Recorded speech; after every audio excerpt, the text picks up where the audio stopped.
John Cena is a famous WWE superstar. Over the years, we have saw his unique dressing style. While speaking with the Wall Street Journal, John Cena revealed denim really durable and he doesn't have to worry about it ripping while he is in the ring. The reason he wears shorts is because he said, I have tried everything.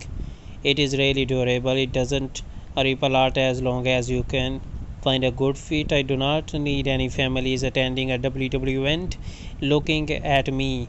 And if I have not jorts, all you need to do is find something that fits around you and the thing because I always wear a drawstring belt. John Cena is very near to his retirement next year. That's why he is enjoying his time by more appearances next year, and he is coming at the WrestleMania 41 also.